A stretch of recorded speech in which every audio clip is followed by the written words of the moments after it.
Drake loves Aaliyah.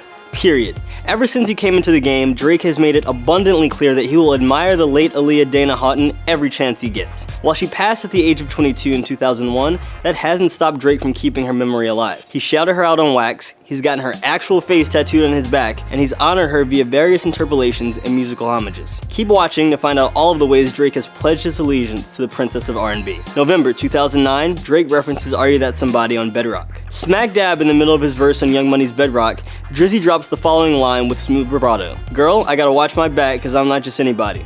Sound familiar? June 2010, 40 and Boy Wonder sample Aaliyah for Unforgettable. In addition to boasting a collaboration with Drizzy, Thank Me Later's Unforgettable samples portions of Aaliyah's cover of the Isley Brothers at Your Best. The production came courtesy of Drake's longtime collaborators Noah 40 Shabib and Boy Wonder. August 2010, Drake pens a letter to Aaliyah. On the 9th anniversary of her death, Drake took to Rap Radar to pen a letter to Aaliyah and addressed her by her middle name. Dear Dana, I've never lost a parent, a friend, or a lover, but I will never forget this day for the rest of my life. I remember getting the news that you had passed and connected with my heart like a clean shot from Muhammad Ali. I was crushed. Not only was I one of your biggest fans, but I was truly in love with you. I love the way you carried yourself, the way you dressed, the confidence with which you addressed passion and relationships in your music. I said to myself that even if we never met, I wanted a woman in my life just like you. Drake ends by saying he'll continue to make music in her honor until the day we finally meet. January 2011, Drake talks Aaliyah's influence on his life and music. In an interview with Soul Culture, Drake expresses a deep love for pretty much everything Aaliyah represented. I just found comfort in all of Aaliyah's music and her melody choices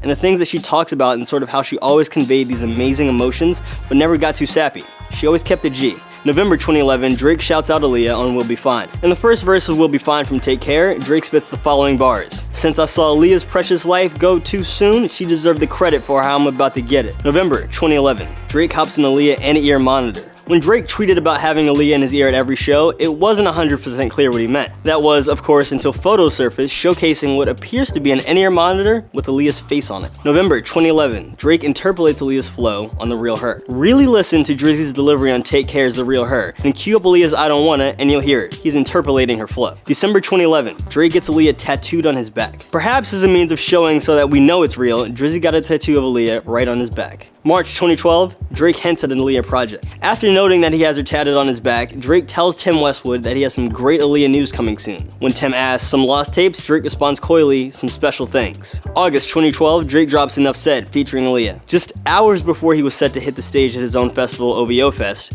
Drake unleashed a single featuring Aaliyah called Enough Said. Produced by 40, the song weaved in the late singer's previously unreleased vocals with Drake's rhymes about women, balling, and the like. August 2012, Drake and 40 named as executive producers of posthumous Aaliyah album. Background Records, the infamous label that controls Aaliyah's discography, confirmed to Billboard in August 2012 that Drake was set to co-executive produce Aaliyah's posthumous album alongside his right-hand producer 40. The project was intended to feature 16 unreleased tracks. January 2014, Drake and 40 call off Aaliyah album. 2 years after it was revealed that Drake and 40 would be executive producing Aaliyah's unnamed posthumous album, the two called it off. The world reacting to Drake's involvement so negatively, I just wanted nothing to do with it, 40 explained in an interview with Vibe. Ultimately, I wasn't comfortable and didn't like the stigma. In addition to Timbaland's vocal objection to the project, Aaliyah's family wasn't supportive either. 40 remarked, Aaliyah's mother saying, I don't want this out was enough for me. I walked away very quickly. December 2016, Talk Is Cheap featuring Drake, Aaliyah, and Static Major leaks. In December 2016, Talk Is Cheap leaked, a Drake song featuring unreleased vocals from Aaliyah and Static Major. Drake both raps and sings alongside the late vocalist, but the song was never officially claimed by Drake's camp. June 2018, Flip of Aaliyah's More Than a Woman appears on Scorpion. Drake dropped his highly anticipated Scorpion in late June 2018. The final song on Side A, Is There More, ends with a flip of Aaliyah's top 10 Billboard Hot 100 single from 01,